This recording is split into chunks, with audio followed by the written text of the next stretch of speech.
Hey there, everybody. I hope you're doing good today. Hey, I want you to bear with me. I'm about to get some good video equipment so that I can start really. And I'm going to set up a media room and some different things. And I've some people have told me that's watching my videos are saying that that you can see me speaking and my words in my mouth are not matching up. So that's just this. It's just the video.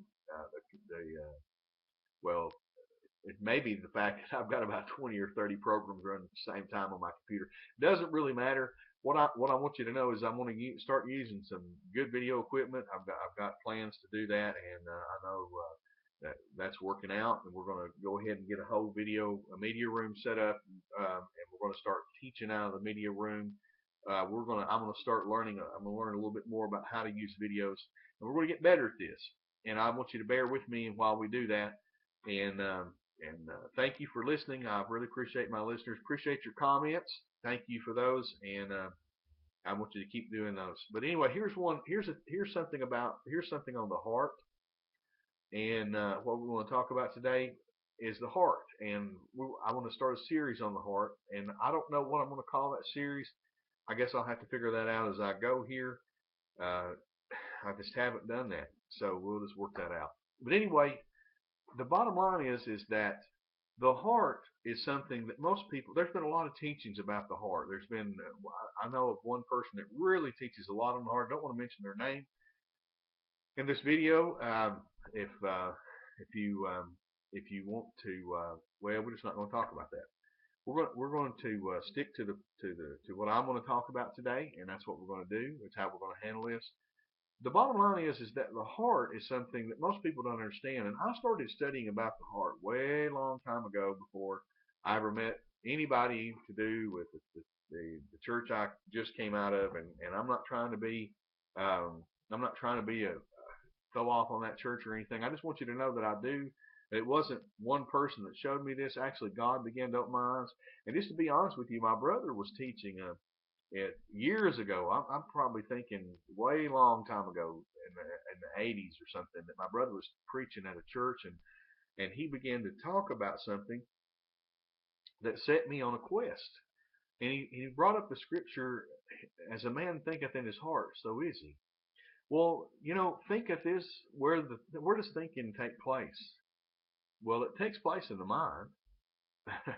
Because that's where we think at. That's where our processors. That's where our processor is. That's what we think. Everything gets processed through our mind. And so let's talk about that just a little bit. I said that in some of my videos I'd say God will put those His commandments in the mind and write them on our heart.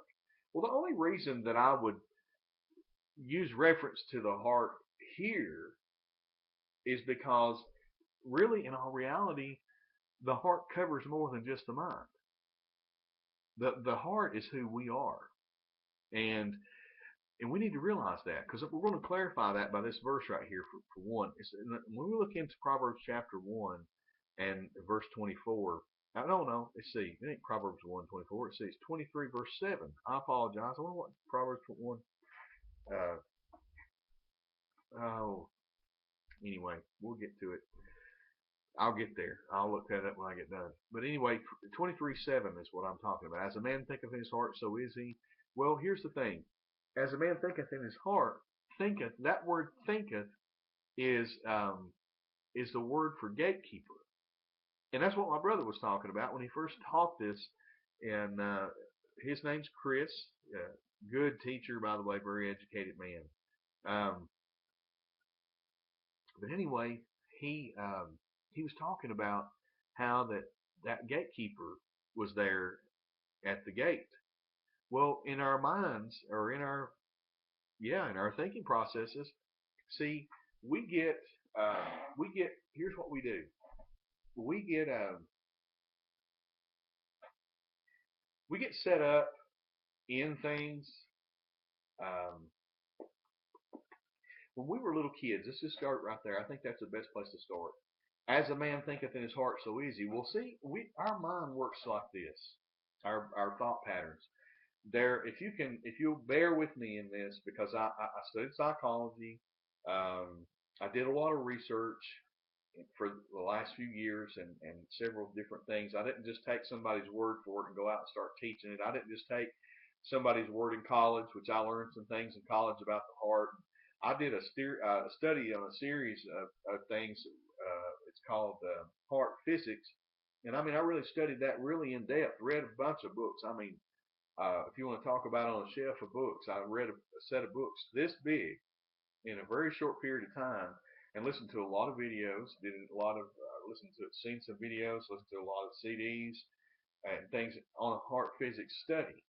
And so the thing of it is that after I got through that study, I began to realize some things. My mind began to be opened. They can help.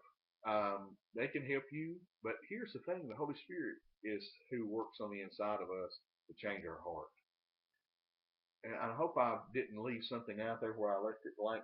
If I did, I'm going to explain it a little more as we go along. The thing about and don't please don't pay attention to me thinking through this, because I want to make sure that I don't mess up something. So if I stall a little bit and move around a little bit there, I hope you understand that I'm trying to make sure that I'm covering myself in my teaching. But the heart is where the gatekeeper. Let's get back to that. There's like I listened to this Dr. Dennis Waitley years ago in the early '80s, and I got a set of cassettes and things from him, and I really, man, they were really awesome. They really helped me to think positive and to see why that I was the way I was and why I did the things that I did, and so I listened to those over and over and over and over and over and over and over and over again, and really learned a lot from that. Well, it actually helped me to be. I became a supervisor and different things. And I'm going to talk like this in this first video. This is like an introduction. Um, I listened to those, and it helped me to become a supervisor. It helped me to have confidence. I mean, I've never had been a real. I mean, I was a leader, always a leader. God really probably called me a long time ago, and I just didn't realize it. But um, but I do remember when He did call me to preach the gospel, and that's what I have been called to do. I'm not going to say what my office is. I don't believe I'm a pastor. It's not important to say what my office is, because people really want to bank on you saying something, so they try to tear that down. But that's all right. Anyway,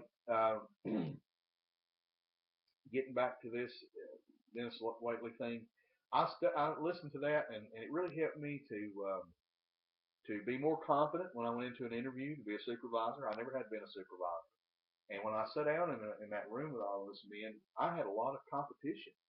I mean, who was I? I was just a little guy, a nobody. I didn't really have a home, or I didn't really have anything, and I mean, I didn't hardly have a life.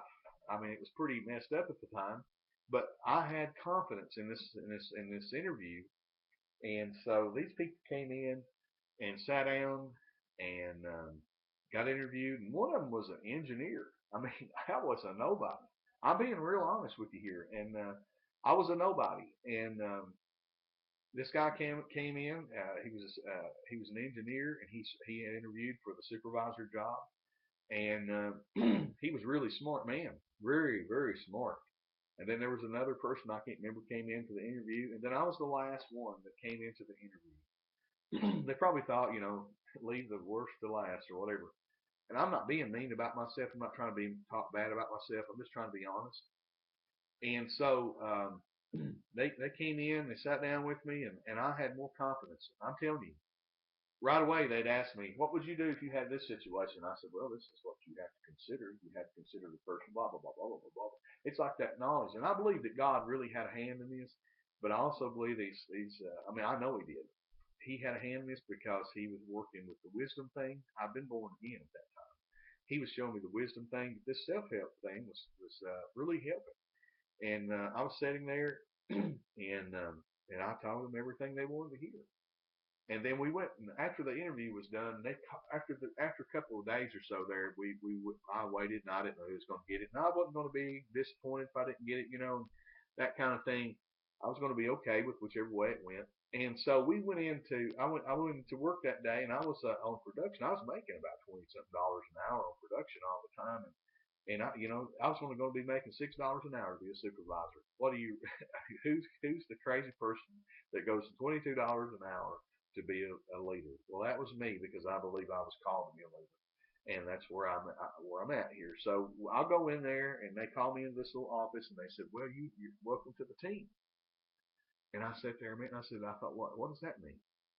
And I said, what? I just asked. I said, what do you mean? And the guy, the manager, the shift manager, he goes, welcome to the team. You got the job. You're a supervisor. You're supervisor of a second shift of Oshkosh. And he said, so he says, if you do half what you said you do in that interview, he said you're going to be a real good one. And we're looking forward to you being in here. Well, it did work out really good. I could go on and tell you how that went, but I won't right now. But what I did was I was really wanting to bring out was those self help tapes. I can't really take. I'm not going to say that God wasn't working in me and the wisdom of God was working in me. He showed me what to say and He gave me favor. I'm sure of that.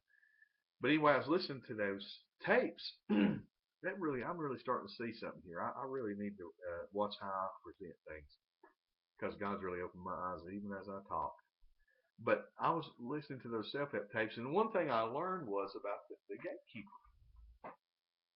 And I did the research after the fact of listening to these tapes. But Dennis Waitley says that he would say the gatekeeper is like this little guard man, and he sits there, and he's a little guard man, okay. And whenever things come up to the gate and want into your thinking processes, this little guard man, and he called him RU-Me-Too. Like RU-D2 in Star Wars. He called him RU-Me-Too. And I'm thinking, what does that mean? And then he explained himself. He says, now what RU-Me-Too means is, are you me too? Or I'm not going to let you in. You're not going to, in other words, if somebody gives you an opinion, this is why that a lot of times people, when you tell them something, they won't receive what you got to say because it's not RU-Me-Too. It's not what they believe. It's not how they think. So the gatekeeper, as a man thinketh in his heart, so is he. In other words, if you don't think that way, that whatever that is that's coming up to the gate trying to get in, it's not going to. It's not going to get in if you don't believe that way, if you don't think that way. That's why that God says, speak with words of love and words of grace. Because if you want to get through to people, if you want to get them to listen to what you've got to say, you've got to either be nice enough to where they're like, well, I'll consider that because that makes me feel better about this situation. Or you're not going to get anything across to people. Anyway, I'm running out of time. I'm going to continue this conversation on this next video. And this is really important that you sit and listen to me, that you listen to what I'm trying to tell you in these videos. This is going to be a real good series. I can already tell. It's got to do with my whole life.